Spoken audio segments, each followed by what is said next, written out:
even the parts of Scripture that might seem worth skipping actually have some really powerful lessons to teach us. I want to show you that here in the end of the book of Colossians. So Paul is wrapping up this letter that he's writing to the Christians in the church of Colossae, and he's just giving greetings. He's saying, say hi to so-and-so says hi to you, do such and such, just some random little parting greeting things, but there's some really cool lessons in there. Let's read in verse 10. It says, Aristarchus, my fellow prisoner, greets you, and Mark, the cousin of Barnabas, concerning whom you have received instructions. If he comes to you, welcome him. Let's pause and look at Mark.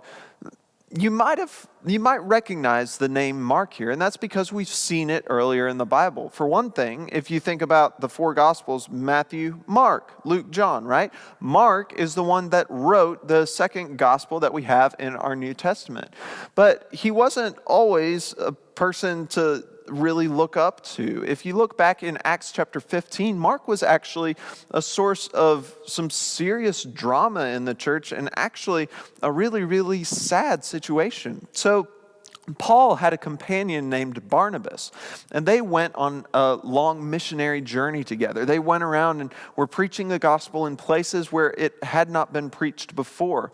And they took Barnabas's cousin, Mark, or he's also named John Mark in some places, they took him with them.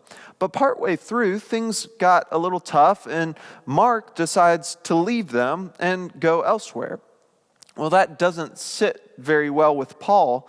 And later on, Paul and Barnabas are about to set out on another missionary journey, and they have a disagreement. Barnabas wants to take his cousin Mark with them, but Paul says, no. He abandoned us last time. We're not taking him. And Paul and Barnabas have an awful disagreement. They end up splitting up and going separate directions.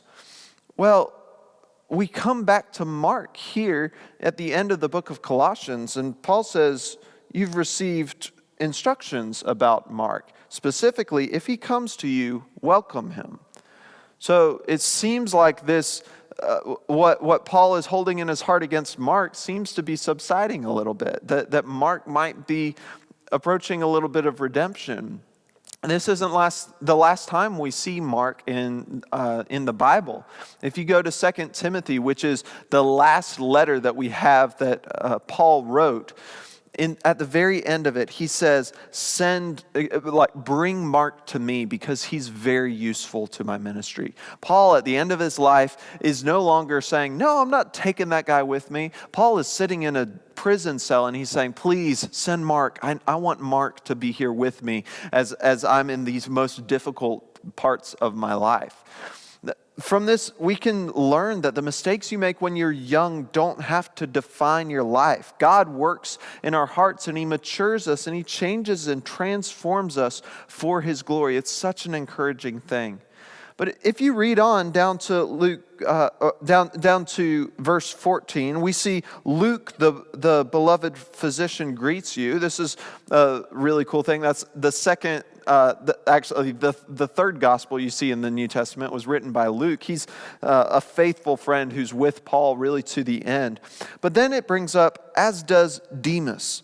Demas is a guy that apparently at this point is hanging out with Paul, and he's around Paul while he's in prison, so he seems like he must be a pretty legitimate follower of Jesus. But if you go over to 2 Timothy, where Paul asks for Mark to come, he says, Demas has abandoned me. He's deserted me. He says that he fell in love with this present world, and he went away to another city. We hope that Demas, like Mark, ends up being restored. We hope that God transforms him, but we also recognize that the things of this world are enticing, and they have the potential to drag us down, to steal our affection. We need to guard our hearts from being like Demas, guard our hearts against the desires that would drag you away from God and drag you away from God's work that He's given you. Even in these closing parts of Colossians, there's incredible lessons to learn from the lives of guys like Mark and Luke and Demas.